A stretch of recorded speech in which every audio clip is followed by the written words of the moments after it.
So for this activity, you're going to need 1 fat quarter, a pen, a piece of elastic, which is, this one is 25 centimetres, a pair of scissors, a rule. So first off, you're going to cut your length of fabric for your scrunchie.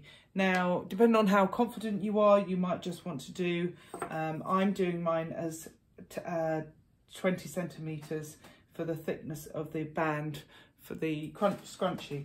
So you could either trim in along here like so and put 20 centimetres. I've already cut one out of this, so that's why my fat quarter is a little bit smaller. And you might want to go salvage to salvage, edge to edge. And then you could just run your scissors all the way down the back of them, okay? But make sure that you check that it is 20 centimetres all the way along, because otherwise your piece of fabric might have not been square. Alternatively, if you're not feeling that confident, turn your fabric towards you, get yourself your pen and just mark out 20 centimetres all the way across like so. Obviously I've done it in a blue pen so you can see it nicely clearly, and I've done it in a Sharpie pen, but it really doesn't matter even if you do it in a pencil. Then you can join up all those markings going all the way across, and as long as you can see that blue mark which is there, you're basically cutting along that line. So you've got 20 centimetres from there to there, so you end up with your length of fabric. Once you've done that, you're going to take your piece of fabric and you're going to fold it in half. Okay, I've chosen this lovely zebra one. So you take your fabric, you're folding it in half. Once you've folded it in half, you're going to then just run a stitch along the edge. Now, as you can see, and I'm going to go quite close to the camera for this one. So as you can see, I've done a normal seam allowance on that one. You could either put your pins if you wanted to, you could put your pins going down, or if you feel confident enough, just fold it in half and then sew along your line. Because it has a salvage to salvage or a decent edge on it, there's no stretch in it, so it will sit on a sewing machine quite nicely. Your next step is then you're just going to turn it the other way round. Some people like to use chopsticks and all sorts of things, but because this is wide enough, you should be able to turn it through easy enough by itself. Once you have completed this, you should have yourself basically a tube. Now again, many people do this final thing differently, but this is completely up to you, and as you are making it, it is your designer choice. So sorry, I'm just going to turn that through quickly. Okay, you're then going to take your length of elastic. Now I've gone with this one. This should be a centimetre wide one, this one. So nice thin one, but with a bit of stretch to it. I'm then going to hold it on my thumb.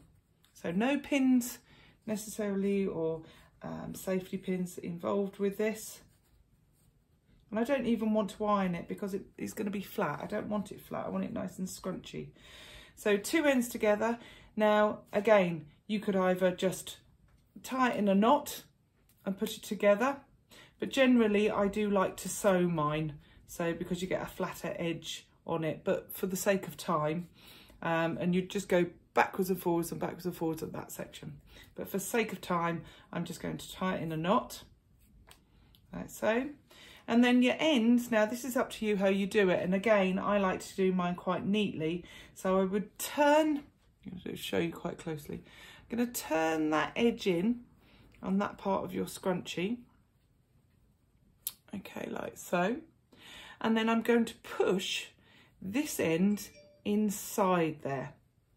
So that end is going to go straight inside that piece.